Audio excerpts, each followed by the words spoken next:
ஆண்டவரும் உலக இரட்சகருமாகிய இயேசு கிறிஸ்துவின் இனிய நாமத்தில் யாவருக்கும் என் அன்பின் வாழ்த்துக்கள். Are you depressed? You can come out of it. தேவனுடைய பிள்ளைகளே, நீங்கள் எப்போதும் சோகமாக இருக்கிறீர்களா? நீங்கள் தனியாகவும் நிராகரிக்கப்பட்டதாகவும் உணர்கிறீர்களா? நீங்கள் தனியாக இல்லை. உலகில் 100 மில்லியனுக்கும் அதிகமான மக்கள் நீங்கள் இருக்கிற சூழ்நிலையில் இருக்கிறார்கள். நம்மில் பெரும்பாலோர் தங்கள் வாழ்க்கையில் ஒரு முறையாவது சோர்வான காலங்களை கடந்து செல்கிறோம். கடன், வேலை இழப்பு, விவாகரத்து, உறவு பிரச்சனைகள், நோய் அல்லது நாம் மிகவும் நேசிப்பவரின் இழப்பு போன்ற வாழ்க்கையை மாற்றும் அனுபவங்கள் காரணமாக நம் இதயங்கள் மன சோர்வடைகின்றன. இந்த சூழ்நிலையில் பலர் மன அழுத்தத்தின் டிப்ரெஷன் காலத்தை கடந்து செல்கிறார்கள். அவர்களில் பெரும்பாலோர் அதிலிருந்து வெளியே வந்து சாதாரண வாழ்க்கையை தொடர முடிகிறது. ஆனால் அந்த சூழ்நிலையிலிருந்து வெளியே வர முடியாவிட்டால் தொடர்ச்சியான எதிர்மறை எண்ணங்கள் மனம் மற்றும் உடல் திறனை பாதிக்க தொடங்கும். வெளியே வர முடியாவிட்டால் தொடர்ச்சியான எதிர்மறை எண்ணங்கள் மனம் மற்றும் உடல் திறனை பாதிக்க தொடங்கும். யாருடைய வாழ்க்கையும் பிரச்சனை இல்லாமல் இல்லை. எல்லோருக்கும் வாழ்க்கையும் சுமைகள் உள்ளன. எதிர்காலத்தை பற்றி கவலைகள் உண்டு. அதை எவ்வாறு சமாளிப்பது? தேவன் நம்மை படைத்தார். படைப்பாளரிடமிருந்து நாம் விலகி செல்லும் போது நம் நோக்கத்தை இழக்கிறோம். தேவன் நம்முடன் இல்லாத போது நம் வாழ்க்கை அதன் அர்த்தத்தை இழக்கிறது. எங்கள் வாழ்க்கையின் நோக்கத்தை கண்டுபிடிக்க மீண்டும் படைத்த தேவனிடம் செல்ல வேண்டும்.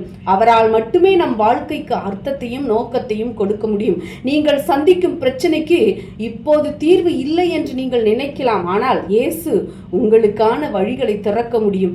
நாம் வேதத்தை படித்து இயேசுவோடு கூட ஜெபிக்கும் போது நம் வாழ்க்கையில் என்ன முடிவு எடுக்க வேண்டும் என்று அவர் கற்றுக் கொடுக்கிறார். நாம் என்ன செய்ய வேண்டும் என்று தேவன் விரும்புகிறார் என்பதை அறிய இது நமக்கு உதவுகிறது.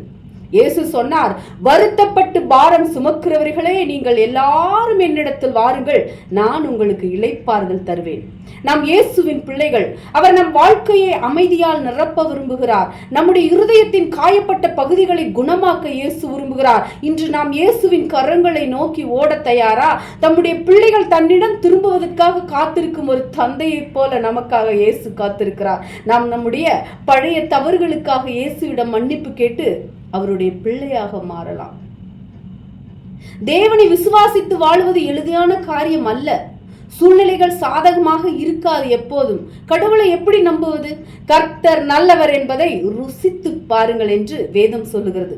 நாம் ஏதாவது ஒரு விதத்தில் இயேசுவை நம்ப கற்றுக்கொள்ள வேண்டும். அவரை சிறிய காரியங்களில் நம்ப கற்றுக்கொண்டு ருசிக்காவிட்டால் பெரிய காரியங்களில் நம்ப முடியாது.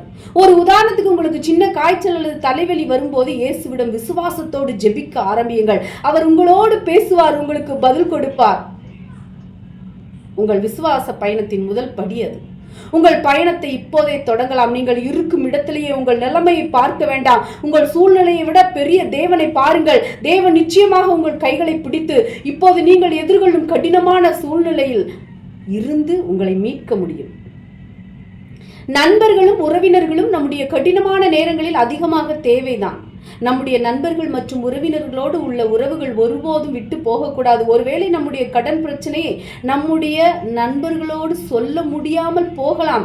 ஆனால் அதற்காக நாம் அவர்களை பிரிந்து தனிமைப்படுத்தி வருத்தப்படுத்தக்கூடாது. அப்படி தனிமைப்படுத்துவதன் மூலம் நம்முடைய மன அழுத்தம் அதிகமாகும். நம் வாழ்க்கை ஆரோக்கியமாக இருக்க நம்முடைய உறவுகள் அத்தியாவசியம். தேவனுடைய பிள்ளைகளை, எதிரி நம் மனதை தாக்கும் முக்கிய வழிகளில் ஒன்று பயத்தை உருவாக்குவதே. பயம் காரணமின்றி நம் மனதில் நுழைய முடியும். நாம் எதிர்காலத்தை தேவனின் மிகவும் நம்பகமான கைகளில் வைக்காத போது எதிரி, அதாவது சாத்தான், எதிர்காலத்தை பற்றிய பயத்தை உருவாக்க நம் உணர்ச்சிகளை கொண்டு விளையாடுவான். தேவன் கூறுகிறார், நீ பயப்படாதே, நான் உன்னுடனே இருக்கிறேன், திகையாதே, நான் உன் தேவன், நான் உன்னை பலப்படுத்தி உனக்கு சகாயம் பண்ணுவேன், என் நீதியின் வலக்கரத்தினால் உன்னை தாங்குவேன். எதிர்காலத்தை நாம் தேவனிடம் கைகளில் வைத்து நம்பும் போது நாம் எதிர்காலத்தை குறித்து பயப்பட வேண்டியதில்லை. பைபிள் சொல்லுகிறது, எனக்கு அடைக்கலமாக இருக்கிற உன்னதமான கர்த்தரை உனக்கு தாபரமாக கொண்டாய், ஆகையால் பொல்லாப்பு உனக்கு நேரிடாது, வாதை உன் கூடாரத்தை அணுகாது, உன் வழிகளெல்லாம் உன்னை காக்கும்படி உனக்காக தம்முடைய தூதர்களுக்கு கட்டளையிடுவார், உன் பாதம் கல்லில் இடராதபடிக்கு அவர்கள் உன்னை தங்கள் கைகளில் ஏந்தி கொண்டு போவார்கள். எதிர்காலத்தை எவ்வாறு கவனித்துக் கொள்வது என்பது தேவனுக்கு தெரியும். தீங்கிலிருந்து நம்மை எவ்வாறு பாதுகாப்பது என்பது அவருக்கு தெரியும். கவலைப்படாதே. கடந்த காலங்களில் யாராவது உங்களை வார்த்தைகளால் அல்லது செயல்களால் காயப்படுத்தி இருக்கிறார்களா? அவர்களை மன்னிக்க வேண்டிய நேரம் இது. மற்றவர்களை மன்னிப்பது ஒரு எளிய பணி அல்ல. மன்னிப்பு என்பது தேவனின் பண்பு. ஆகவே நம்முடைய கடந்த கால வாழ்க்கையில் காயத்தை ஏற்படுத்தியவர்களை மன்னிக்க தேவன் நமக்கு உதவ முடியும். உங்களில் சிலர் ஆழ்ந்த ஏமாற்றங்கள் அல்லது இழப்புகளை சந்தித்திருக்கலாம். உங்களை காயப்படுத்திய நபர் உங்கள் நெருங்கிய நண்பர், உறவினர் அல்லது குடும்ப உறுப்பினராக இருந்திருக்கலாம். மன்னிப்பது எளிதானது அல்ல. எங்களுக்கு எதிராக பாவம் செய்பவர்களை நாங்கள் மன்னிப்பதை போல் எங்கள் பாவங்களையும் எங்களுக்கு மன்னியுங்கள் என்ற இந்த ஜெபத்தை ஒரு மாதிரி ஜெபமாக இயேசு நமக்கு கற்பித்தார். அது கடினம்தான், ஆனால் தேவன் நமக்கு உதவுவார். தேவனுடைய பிள்ளைகளே, நீங்கள் மனசோர்வை சமாளிக்க முடியும். தேவன் இன்று உங்களுக்கு உதவ விரும்புகிறார். உங்கள் வாழ்க்கையை அவரிடம் ஒப்படையுங்கள். அவர் அதை புதியதாக ஆக்குவார். உங்கள் இருதயத்தின் மீது கை வைத்து இயேசு உங்களை குணமாக்க முடியும் என்று நம்புங்கள். நாம் ஒன்றாக ஜெபிக்கும் போது இயேசு நிச்சயமாக குணமாக்குவார். ஏசப்பா, எனக்கு வருத்தத்தை தரும் மோசமான எண்ணங்களை பற்றி உங்களுக்கு தெரியும். அதிலிருந்து வெளியே வர எனக்கு உதவுங்கள். நான் செய்த எல்லா தவறுகளையும் மன்னியுங்கள். உங்களது விலை மதிப்பற்ற இரத்தத்தால் என்னை கழுவுங்கள். எனது தவறுகளுக்காக சிலுவையில் மரித்ததற்கு நன்றி. என்னை நேசித்ததற்கு நன்றி. என் எதிர்மறை எண்ணங்கள், நெகட்டிவ் தாட்ஸ் அனைத்தையும் என் மனதிலிருந்து விலக்குங்கள்.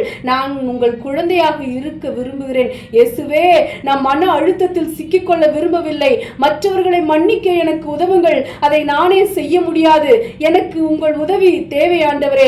தயவு செய்து என் வாழ்க்கை அமைதியாலும் மகிழ்ச்சியாலும் நிரப்புங்கள். உங்கள் அற்புதமான வாக்குறுதிகளால் என் இதயத்தை நிரப்பி உங்கள் சமூகத்திலே ஓய்வெடுக்க விரும்புகிறேன். மன அழுத்தத்திலிருந்து வெளியே வர எனக்கு உதவுங்கள். என் இதயத்தை குணமாக்குங்கள். என்னை தயவு செய்து வழிநடத்துங்கள் ஏசப்பா. ஆமென். நாம் ஜெபிக்கும் போது தேவன் நிச்சயமாக நம்முடைய கடந்த கால தவறுகளை மன்னியுங்கள். என் இதயத்தை கழுவி என் இதயத்தை புதிதாக மாற்றுங்கள். நான் முன்பு செய்த அதே தவறுகளை நான் செய்ய விரும்பவில்லை. என் தேவனாக இருங்கள். இந்த கடினமான காலங்களில் என்னை அழைத்து செல்லுங்கள். இப்போது என்னை குணப்படுத்தியதுக்கு நன்றி. இயேசு என்ற விலை மதிப்பற்ற பெயரால் நான் குணமாகிவிட்டேன் என்று நம்புகிறேன் என்று ஜெபிப்போமா? இயேசு நிச்சயமாக உங்கள் வாழ்க்கையில் அமைதியும் மகிழ்ச்சியும் தருவார். உங்கள் எல்லா பிரச்சனைகளிலிருந்தும் அவர் உங்களை விடுவிப்பார். இயேசு உங்களை ஆசீர்வதிப்பார். பலருக்கு உங்கள் ஆசீர்வாதமாக மாற்றுவார். தேவன் தாமே இந்த வார்த்தைகளின் மூலம் உங்களை ஆசீர்வதிப்பாராக. நீங்கள் ஆசீர்வதிக்கப்பட்டவர்கள். அல்லேலூயா, பிரைஸ் காட், ஆமென்.